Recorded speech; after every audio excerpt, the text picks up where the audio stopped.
Coastal গ্রাম অঞ্চলে আমাদের যে ফসলি জমি কৃষিকাজে সহজে ব্যবহারযোগ্য, আর এটা অল্প ব্যয়, মানে অল্প দামে এটা সাশ্রয় করা যাবে, ক্রয় করা যাবে। এই জন্য আমি মনে করি যে কৃষিকাজের জন্য এটা অনেক উপকূলীয় জমি, যে ধান গম ইভেন ফসলের জমি যে আমাদের চাষ করার আগে একটা আগাছা পরিষ্কার করি, যেটা আমরা যে খামারের ব্যবহারের জন্য যে আমাদের খামারের যে গরুর জন্য যে ঘাসগুলো থাকি, প্রজেক্টটা তৈরি করি।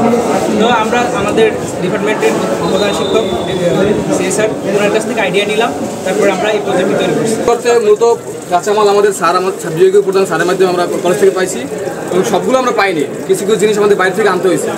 তো আমরা চাই যেন সব জিনিস এইটা পাওয়ার জন্য যেন আলাদা বরাদ্দ হয়, তাহলে আমরা সব কিছু কলেজ থেকে পাবো, আমরা আরও ভালো কিছু তাহলে করতে পারবো।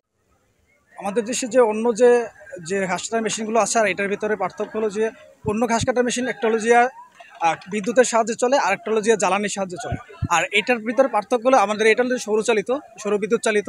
এখন এইটার ক্ষেত্রে ভালো স্পেসিফিকেশন হলো যে এটার আমাদের বিদ্যুৎ ব্যবহার হচ্ছে না, আর জ্বালানি ব্যবহার হচ্ছে না। আর জ্বালানির না ব্যবহার হওয়ার কারণে জ্বালানি পোড়া গ্যাস থেকে, মানে জ্বালানি পুড়ে যে পোড়া গ্যাসটা বের হয়, সেখান থেকে আমাদের পরিবেশ দূষিত হয়, আর সেটা পরিবেশ রক্ষা পাচ্ছে। ইভেন আমাদের দেশে যে বিদ্যুৎ সংকট আছে, সেখান থেকে আমাদের বিদ্যুৎ ব্যবহার হচ্ছে না। তো এই ক্ষেত্রে দুইটা দিক থেকে আমাদের এইটা আমি মনে করবো যে এটা পরিবেশ বান্ধব, এটা সৌরশক্তি চালিত, আমাদের বিদ্যুৎ সাশ্রয় হচ্ছে, আর জ্বালানিও সাশ্রয় হচ্ছে, আর যা পরিবেশও রক্ষা পাচ্ছে। যে ইনোভেশনগুলো ওরা করছে এটা ভেরি লুক্রেটিভ, এবং আমাদের দেশের জন্য এটা খুবই ভালো। এবং ওদের এই যে ইনোভেশনগুলো, এগুলো কিন্তু অন্য যারা ছোটরা আছে তাদের জন্য বড় একটা ইন্সপিরেশন হিসেবে কাজ করে।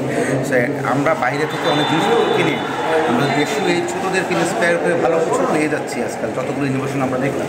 সো এখান থেকে এগুলোকে কিন্তু আমরা হোমে বলি, পার্সোনাল ইন্ডাস্ট্রিতে বলি, বিভিন্ন জায়গায় কিন্তু আমরা এগুলোকে ইনকর্পোরেট করতে পারি।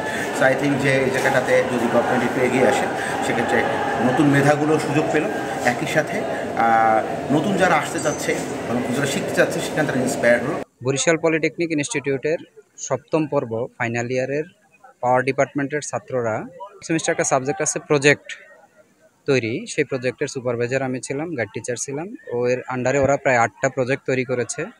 তার মধ্যে 2টো প্রজেক্ট খুবই ব্যতিক্রমী হয়েছে আমারও মনে হয়েছে, এবং আমাদের অন্যান্য শিক্ষকরাও তাই মনে করেন। একটা হচ্ছে যে জ্বালানিবিহীন ফসল এবং ঘাস কাটার মেশিন।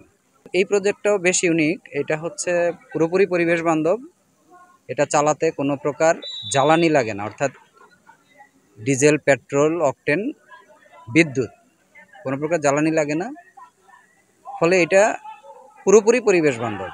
আচ্ছা, আমরা 2025-26 যে অর্থবছর আসতেছে সেটার জন্য এখনো ক্রয় পরিকল্পনা শুরু হয়নি।